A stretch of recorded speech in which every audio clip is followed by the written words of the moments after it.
हमने संसार में जो भी आनंद पाया है वो क्षण मात्र का। रसगुल्ले में आनंद तब तक है जब तक पेट नहीं भर जाता, पेट भरा तो रसगुल्ले में आनंद नहीं है। भोजन का आनंद तब तक है जब तक भूख हो, पानी का आनंद तब तक है जब तक प्यास हो। स्त्री और पुरुष में भी आनंद क्षण मात्र का है। पुत्र के मिलन में माँ अपने बेटे को गले से कब तक लगाएगी? 1 मिनट तक चिपकाएगी, 2 मिनट तक चिपकाएगी, 5 मिनट तक चिपकाएगी, 5 मिनट बाद बोल देगी जा खेल। थोड़ी छाती से लगाई रहेगी, जा खेल। अरे माँ अपने बेटे को गोद में लेगी, कितनी देर लेगी? उसे आनंद आता है पुत्र को गोद में लेने में, पर कितनी देर लेगी? माँ अपने बच्चे के गालों को कब तक चूमेगी? 2 बार चूमेगी, 5 बार चूमेगी, 50 बार चूमेगी, फिर तो तार के रखे ही देगी। संसार का हर सुख जो है क्षणिक है, चाहे माँ पुत्र का हो, चाहे पति पत्नी का हो, चाहे खाने का हो, चाहे सोने का हो। हम खूब सोएं, खूब आनंद आएगा, पर वो भी क्षणिक है। नींद खुली फिर नींद नहीं लगती, अब जागते रहो, करवट बदलते रहो। ये जो आनंद है क्षणिक आनंद है। इसे बड़ा करना हो तो क्या करना पड़ेगा? बोले आप भगवान की शरण में जाएंगे तो ये जो छोटे छोटे टुकड़ों में आनंद हमें मिल रहे हैं। अच्छा, एक किसान है, उस किसान की 1 बीघा जमीन यहाँ है और 1 बीघा जमीन 4 किलोमीटर दूर है, फिर आधा बीघा 2 किलोमीटर दूर है, फिर 2 बीघा आधा किलोमीटर दूर है। उसकी 50 बीघा जमीन है, पर वो टुकड़े टुकड़े में है। तो बताओ उसका कोई अर्थ निकल रहा है? कोई आनंद है उसका? और वो 50 बीघा एक साथ होती तो मजे थे, हाँ या ना? बोलो हाँ कि ना? अरे टुकड़े टुकड़े में जो आनंद, हम जो घर गृहस्थी में आनंद भोगते हैं सांसारिक, ये टुकड़ों वाला है। और भगवान की भक्ति करने में एक जाई आनंद है, वो भगवान आनंद स्वरूप है।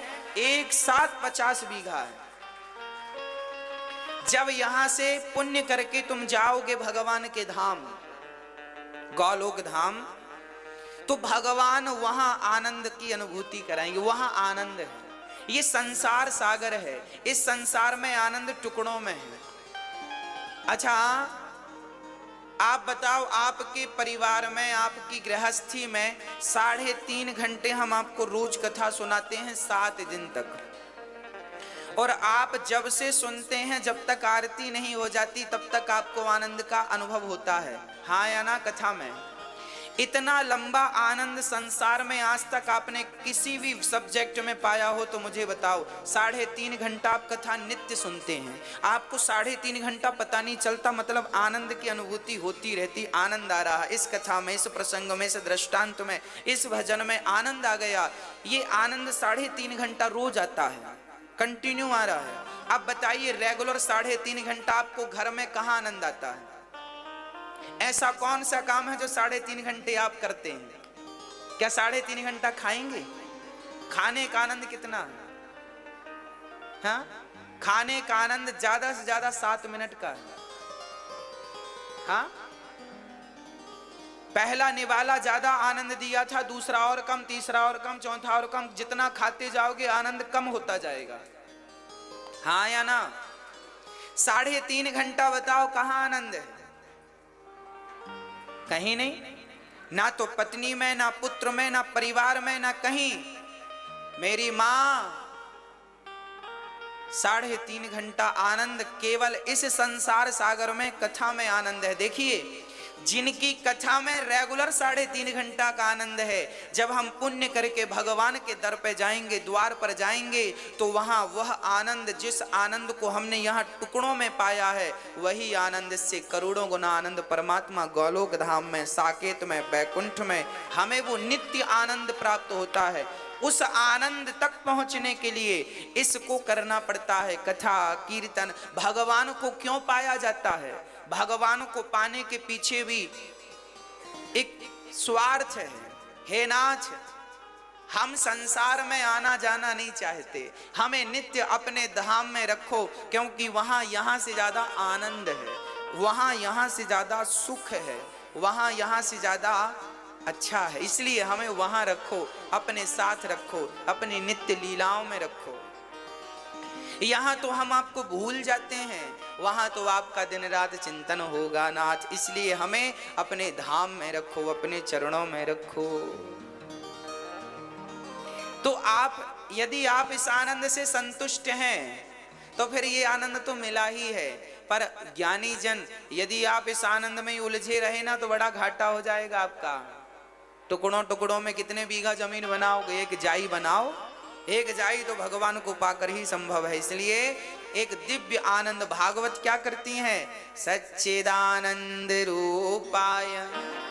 परमात्मा सत्यचित आनंद का स्वरूप है। परमात्मा सत्य है, चित है, आनंद स्वरूप है। अच्छा, भगवान करते क्या है, विश्वोत्पत्त्यादेः तवे। विश्व की उत्पत्ति, पालन और संहार करते हैं भगवान। विश्व की उत्पत्ति हमें बनाते हैं, पालन करते हैं, अंत में संहार कर देते हैं। भगवान का काम है दुनिया को बनाना, भगवान का काम है दुनिया को चलाना, और भगवान का काम है दुनिया का संहार कर देना।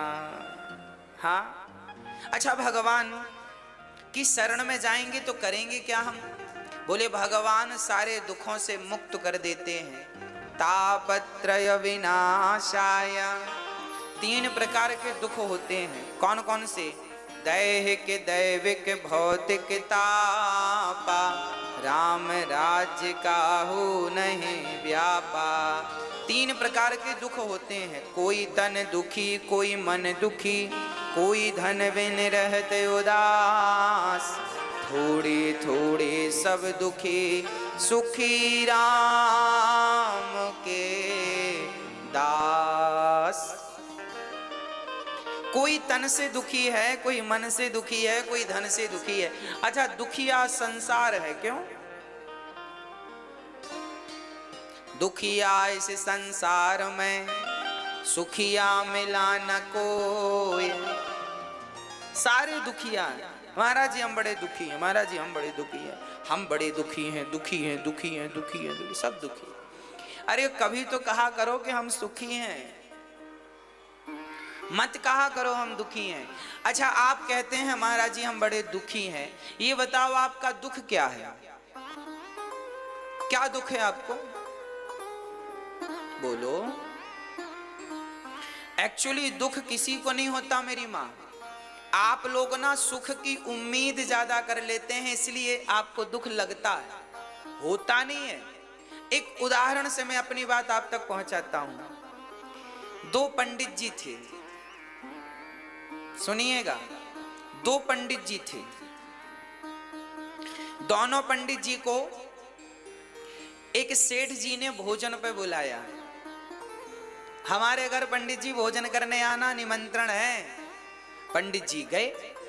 अच्छा, एक पंडित जी सोच रहे थे कि सेठ जी हमें दक्षिणा में 100 रुपए देंगे, और एक सोचा था कि हमें तो 10 रुपए की जरूरत है, 10 रुपए मिल जाएंगे तो काम हो जाएगा। एक ने उम्मीद की थी कितने की? 100 की, और एक ने उम्मीद की थी 10 रुपए की। अब सेठ जी ने भोजन कराया और पंडित जी को 51 रुपए दिया। तो जो 100 रुपए की उम्मीद लगाए थे वो तो दुखी हो गए। ओ भगवान, 100 का था, 50 मिले। और जो 10 की उम्मीद लगाया था उसको तो 40 ज्यादा मिले। बढ़िया नाचने लगा, वाह हमारा तो काम हो गया। अब देखो, एक दुखी हो गया और एक, कहां से आया दुख और कहां से आया सुख, मुझे आप बताओ, समझाओ। आपने उम्मीद ज्यादा की, आपकी अधिक अपेक्षाएं, आपकी अधिक इच्छाएं आपको दुखी करती हैं। इसलिए हमें ज्यादा अपेक्षाएं नहीं रखना चाहिए। भगवान दाल रोटी दे रहे हैं ना, पहनने को कपड़े दे रहे हैं ना, बस खाने को रोटी है, पहनने को कपड़े हैं, रहने को एक छोटा सा मकान है, और क्या चाहिए? बहुत हो, गुजर रही है जिंदगी। और रहना कितने दिन है साहब? 50, 60, 70, 80 साल की तो कहानी है। कहां ज्यादा रहना है? यूं निकल जाते हैं। 7 दिन कब निकल जाते हैं हमें पता नहीं चलता। 3 घंटे कब गुजर जाते हैं हमें पता नहीं चलता। ये जिंदगी कब गुजर जाएगी पता नहीं चलेगा। बस मन कथा में लगाओ, और ज्यादा उम्मीद रखोगे तो सदा दुखी रहोगे, और जितना विधाता दे रहे हैं उतने में संतोष रखोगे तो सदा सुखी रहोगे, सदा सुखी रहोगे। हमने एक छोटा सा व्यापार डाला, फॉर एग्जाम्पल दे रहा हूं, माना कि हमने एक छोटा सा व्यापार डाला। अब हमने उम्मीद लगाई कि भाई हमने 5 लाख रुपए से व्यापार शुरू किया है तो हमें महीने का लाख रुपए मिले। हाँ भाई मिलेगा, पर सब्र रखो, अभी नहीं मिलेगा। अभी तुम्हें 10,000 मिलेगा प्रॉफिट सब निकाल कर, तो रख लो, संतोष रखो। 20 मिल रहा है, संतोष रखो।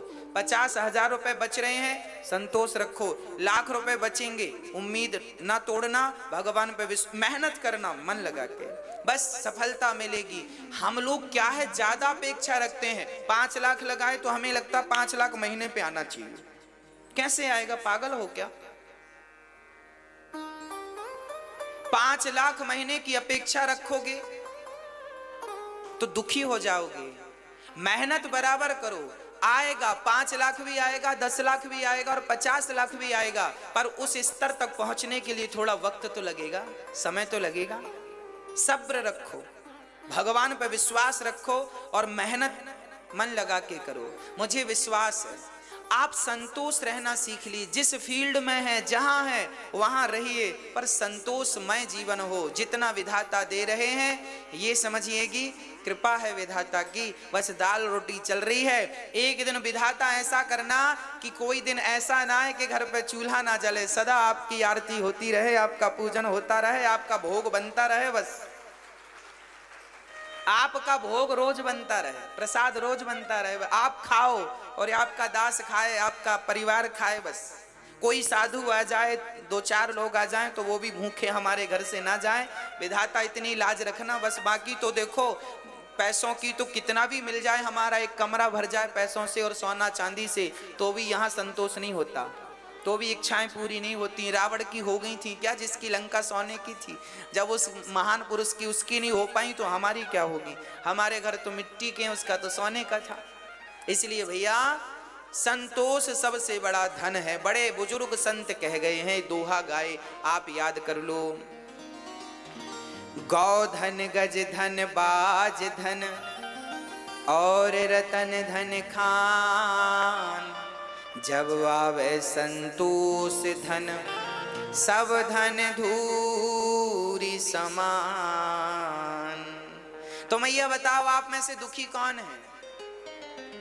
हाँ, आपकी बहू बहुत अच्छी है, पर आपको अपेक्षा है कि मेरी बहू बिल्कुल सीता हो। अरे बहू सीता हो जाएगी, पहले तुम तो कौशल्या बनो। खुद को कौशल्या नहीं बनना और बहू सीता हो जाए, कैसे हो जाएगी मेरी मां? इतनी अपेक्षाएं ना रखा करो। आपकी इतनी अपेक्षाएं, इतनी उम्मीदें, ये आपको दुखी बनाती है। अरे आपकी बहू जैसी है बढ़िया, औरों की बहुओं से आपकी बहू बढ़िया है। आपकी सास औरों की सास से बढ़िया है, बढ़िया। उसके अवगुण मत देखो, उसके दोष मत देखो, उसके गुण देखो। क्या अच्छाई है वो देख के अपना जीवन यापन करो। देखो दोष तो फिर सब में ही है। इस दुनिया में एक आदमी बताओ जिसमें दोष ना हो, बता दो कौन है ऐसा जिसमें दोष ना हो? सब में है, गुण दोष सब में है, अच्छाई बुराई सब में है। आपको क्या देखना है वो आप देख लीजिए। अच्छाई देखिए, आपकी सास बहुत अच्छी है, आपकी बहू बहुत अच्छी है, आपका पति बहुत अच्छा है, सब बहुत अच्छा, आपकी इनकम कमाई सब अच्छा है, आप बहुत अच्छे हैं। आप पॉजिटिव रहिए ना, आपके पास सब कुछ बढ़िया है, आपके घर में किसी चीज की कमी नहीं है, सब है, फिर भी आपको रोना तो है। महाराज जी ये नहीं है, जो है उसमें संतोष नहीं है, जो नहीं है उसके लिए आंसू हैं बस।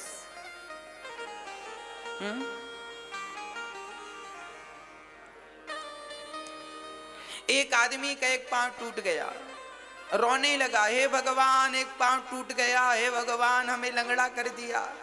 मैंने बुलाया यहाँ आओ। मैंने कहा जब दोनों पांव थे तब तुमने भगवान का धन्यवाद दिया? हे भगवान बहुत धन्यवाद, आपने पांव दिए, हम दौड़ते हैं, और अब टूट गया तो शिकायत करने आ गए? हाँ, अरे जब दोनों थे तब क्या धन्यवाद दिया? नहीं दिया। जब परमात्मा ने सब दिया था तब तो धन्यवाद नहीं दिया, अब कुछ कमी रह गई तो तुम शिकायत करने चले गए। इसलिए जो है वो बहुत ठीक है। यदि एक पांव नहीं है तो भी विधाता का धन्यवाद दो कि कम से कम एक तो है, एक तो है। हम यदि 1000 रुपए की साड़ी नहीं पहन पाते, 200 रुपए की साड़ी पहनते हैं तो भी भगवान को धन्यवाद दो, प्रभु हम 200 की साड़ी पहनते हैं, इसका धन्यवाद। समाज में वो लोग भी हैं जो 200 की क्या आप अपनी उतार के देते हैं तो लोग पहन लेते हैं, उनसे तो अच्छे हैं कि आप खरीद के 200 की पहनते हैं। अरे समाज को आपने देखा नहीं है, लोग एक एक रोटी को तड़प रहे हैं और आपको जितना दिया उसके बाद भी शिकायत है, फिर भी रोना है। कब मिटेगी ये शिकायतें? कब बनोगे अमीर? परमात्मा ने सबको अमीर बनाया है, तुम जबरदस्ती रो रहे हो तो कोई क्या करे? कुछ कमी नहीं है किसी के घर में, फिर भी रोना है तो रो क्या करे? इसका क्या इलाज है? ना भगवान के दर पे इसका इलाज है, ना मेरे पास इसका कोई इलाज है। इसलिए जितना विधाता ने दिया है उसमें संतोष रखा करो।